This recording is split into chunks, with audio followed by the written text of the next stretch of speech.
ಇವತ್ತು ಮನೆಯಲ್ಲೇ bakery style ಕೋಡುಬಳೆ ಮಾಡೋದು ಹೇಗೆ ಅಂತ ನೋಡೋಣ ಬನ್ನಿ. ತುಂಬ ಗರಿ ಗರಿಯಾಗಿ ಚೆನ್ನಾಗಿರುತ್ತೆ. ಇದನ್ನು ಮಾಡೋದು ತುಂಬ ಸುಲಭ. ಮಿಕ್ಸಿ ಮಾಡೋದಾಗಲಿ ರುಬ್ಬೋದಾಗಲಿ ಯಾವುದು ಬೇಡ. ಒಂದು ಬಟ್ಲಿಗೆ ಅಕ್ಕಿ ಹಿಟ್ಟು, ಚಿರೋಟಿ ರವೆ ಅಥವಾ ಸಣ್ಣ ರವೆ ಅಂತಾರೆ, ಅದನ್ನು ಹಾಕ್ಕೊಳ್ಬೇಕು. ನಂತರ ಒಂದು ಬಟ್ಲಷ್ಟು ಮೈದಾ ಹಿಟ್ಟು,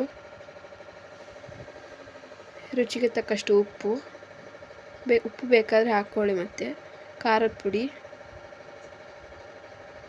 ನಂತರ ಓಂಕಾಳು ಅಥವಾ ಅಜ್ವೈನ ಅಂತ ಅಂತಾರೆ, ಅದನ್ನು ತಿಕ್ಕಿ ಹಾಕ್ಕೊಳ್ಳಿ.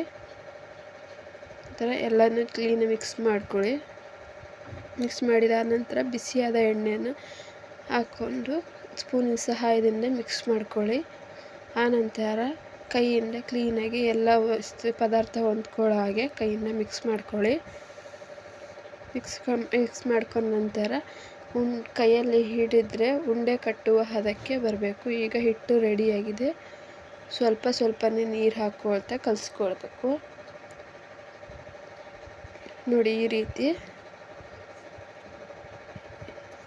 ರೀತಿ ಕಲಿಸ್ಕೋಬೇಕು. ತುಂಬ ತೆಳುವಾಗೂ ಅಲ್ಲ, ತುಂಬ ಗಟ್ಟಿಯಾಗೂ ಇಲ್ಲ. ಇದನ್ನು ನೆನೆಯೋಕ್ಕೆ ಬಿಡಬೇಕು ಅನ್ನೋದೇನೂ ಇಲ್ಲ, ಹಾಗೇ ಮಾಡ್ಕೋಬೋದು.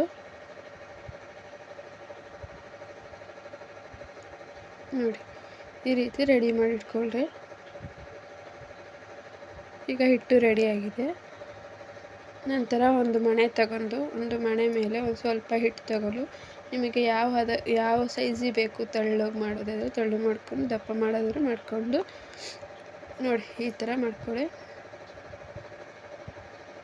ಈ ಥರ ಮಾಡ್ಕೊಂಡಾದ್ಮೇಲೆ ಒಂದು ಸ್ವಲ್ಪ ಹಿಟ್ಟು ತಗೊಂಡು ನಿಮ್ಮ ಬೆರಳಿಗೆ ಈ ಥರ ಸುತ್ತಿ. ಯಾಕೆ ಅಂದರೆ ಒಂದೇ ಹದಕ್ಕೆ ಕೋಡುಬಳೆ ಬರುತ್ತೆ, ಅದಕ್ಕಾಗಿ ನೋಡಿ ಈ ಥರ ಎಲ್ಲ ಕೋಡುಬಳೆ ಒಂದೇ ಹದಕ್ಕೆ ಬರುತ್ತೆ. ನಂತರ ಒಂದು 10ರಿಂದ 15 ನಿಮಗೆ ಎಷ್ಟು ಬೇಕೋ ಅಷ್ಟು ಮಾಡಿಟ್ಕೊಳ್ಳಿ. ಒಂದು ಸರಿ ಎಣ್ಣೆಗೆ ಬಿಟ್ಟಾದ ನಂತರ ಮತ್ತೆ ಮಾಡ್ಕೋಬೋದು. ನೋಡಿ, ಈ ಥರ ಬಿಸಿಯಾಗಿರುವಂಥ ಎಣ್ಣೆಗೆ, ಚೆನ್ನಾಗಿ ಕಾದಿರುವಂಥ ಎಣ್ಣೆಗೆ ಬಿಡಬೇಕು.